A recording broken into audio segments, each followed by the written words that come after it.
From the moment Ethan was born, Maria believed she had been given the greatest gift life could offer. He was her miracle child, the light that turned their modest house into a home. Maria and her husband, David, poured their love into raising him, working long hours and giving up their own dreams so Ethan could have a better life. And for years it seemed worth it. He was kind, ambitious, and always smiling when he called her Mom. But everything began to change when he met Clara. She was stunning, polished, confident, and came from a wealthy family that looked down on simple people like Maria and David. At first, Maria tried to be open-hearted. She wanted to believe Clara truly loved her son, not his potential inheritance or her husband's growing business. Yet there was something cold behind Clara's polite smile, a certain sharpness that made Maria's stomach twist whenever she spoke. After their wedding, Ethan began to drift away. He stopped visiting as often, stopped calling as much. When he did come over, Clara always had a reason to leave early, whispering something into his ear that made him frown at his parents.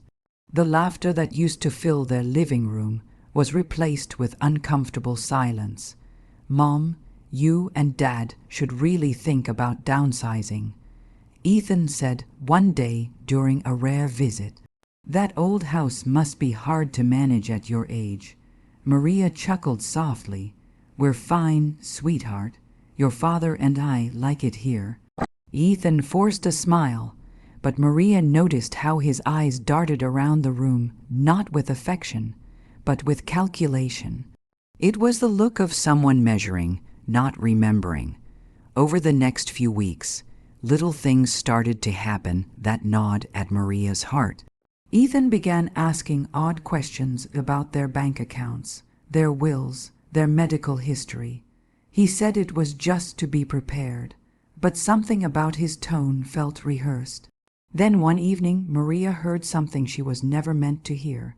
She had gone to drop off a pie at Ethan's place, a simple surprise, the kind a mother makes out of habit.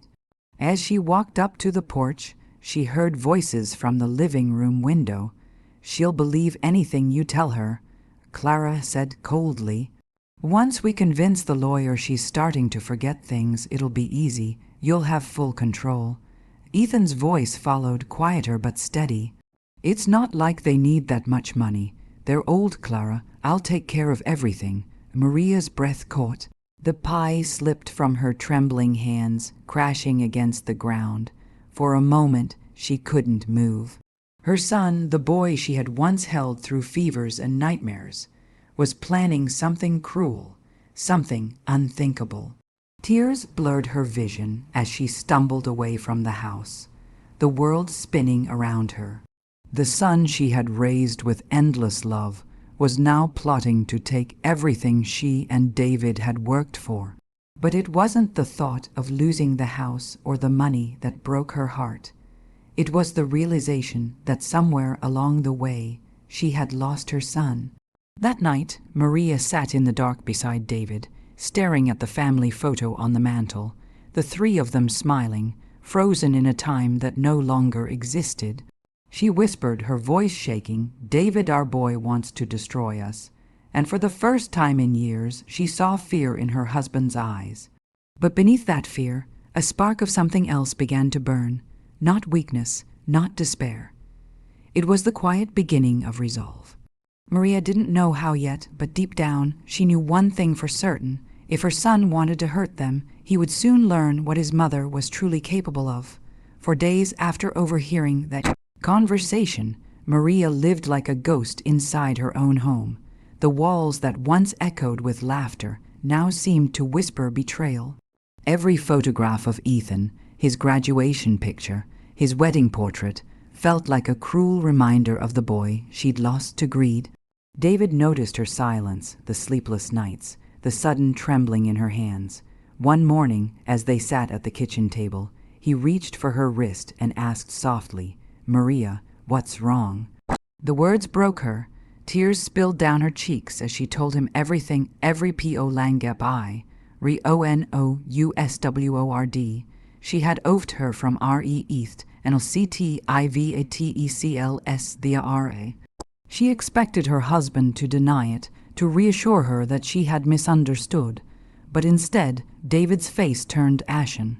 "I've had a feeling," he whispered, staring at the table.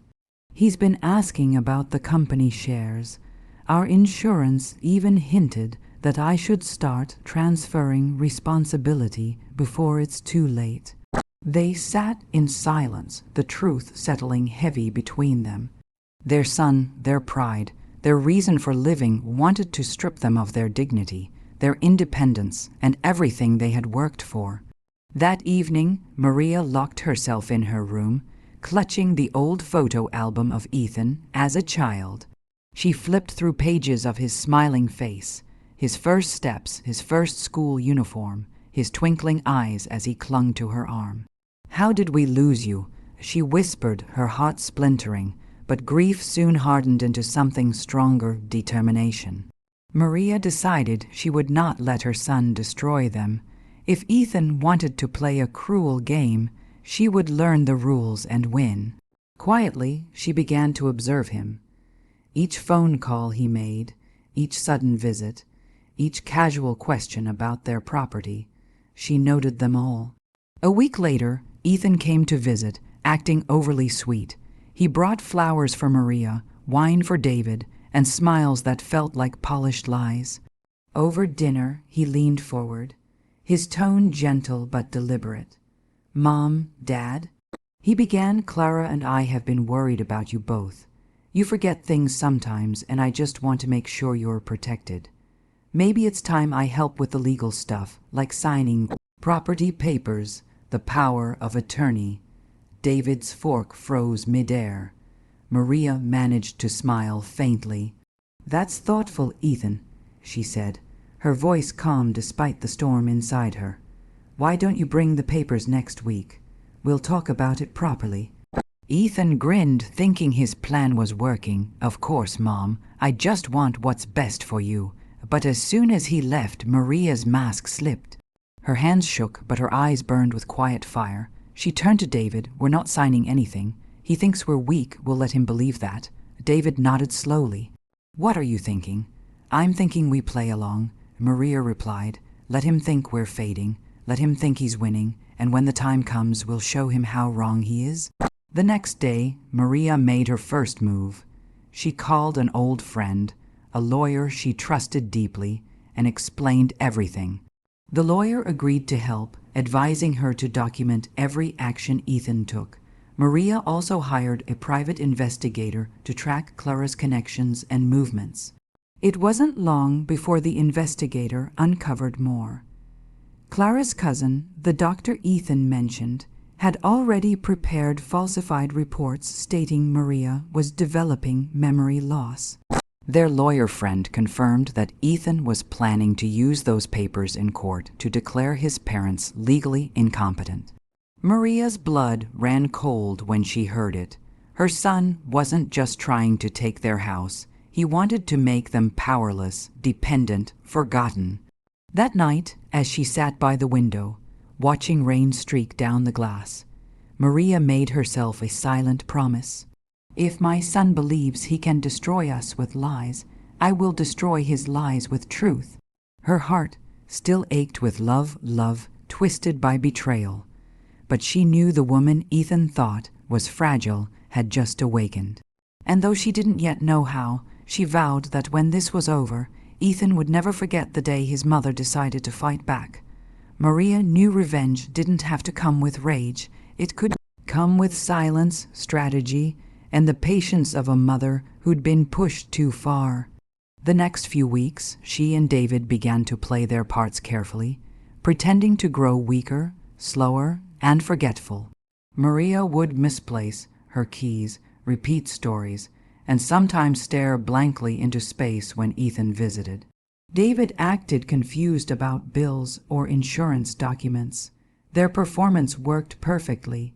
Ethan's visits became more frequent, but only to check how close his victory was. Clara often accompanied him, her voice laced with fake concern. "Oh, Maria, you really should get checked. she'd say, patting her hand. "It's not safe for you to handle finances anymore." Maria only smiled sweetly, knowing every word was being recorded by a tiny device hidden behind the picture frame on the shelf. Behind the scenes, Maria and her lawyer worked tirelessly. Every forged signature, every secret call, every piece of manipulation was documented. The private investigator uncovered Clara's secret. She had convinced Ethan that Maria and David were planning to give their entire estate to charity. Clara had used Ethan's insecurity to poison him against his parents, feeding him lies until he believed betrayal was the only way to secure their future. Maria's heart broke knowing that her son had been manipulated, but she also knew that he had chosen greed over love. Still, her revenge wasn't going to destroy him. It would open his eyes. One rainy evening, she called Ethan. "Sweetheart, why don't you and Clara come for dinner this Sunday?" she said softly. "I made your favorite roast." He agreed immediately, sensing his parents' weakness. That night, Maria set the table perfectly, candles glowing, food warm, and hidden cameras quietly recording everything. The lawyer waited next door, ready. Ethan and Clara arrived dressed for victory, their smiles sharp as glass. Over dinner, Ethan played the concerned son again. "Mom, it's time to sign those retirement papers. You don't have to worry about anything anymore. I'll take care of you." Maria's hand trembled slightly as she reached for the papers, then looked up, her eyes filled with calm sorrow. "You mean you'll take everything from us, won't you?" Ethan froze. Clara's smirk faltered. Maria pressed a small button on her phone, and the sound of their recorded voices filled the room. The lies, the greed, the plan, everything. Ethan's face drained of color. Clara's eyes widened in horror. And Maria whispered, her voice trembling but strong, "Dinner's over, Ethan. The truth is served." The room fell into stunned silence. Ethan stared at his mother, his mouth opening and closing like a man gasping for air. Clara pushed back her chair, her voice trembling. This doesn't prove anything," she snapped. But Maria only tilted her head, her expression calm and almost pitying. "Oh, but it does," she said softly. "Every word, every plan, every lie, it's all here." At that exact moment, the front door opened. The lawyer, Mr. Grant, stepped in with a calm authority that made Clara shrink in her seat. Behind him stood a police officer, holding a folder full of printed transcripts and evidence. Ethan's confidence crumbled. His voice broke. "Mom, you were recording me." Maria's eyes glistened. "I was protecting myself, Ethan, from the son I once trusted more than life." David, who had been silent until now, finally spoke, his tone steady but filled with grief. "We gave you everything. We worked every day for your future, and this is how you repay us, by trying to make us help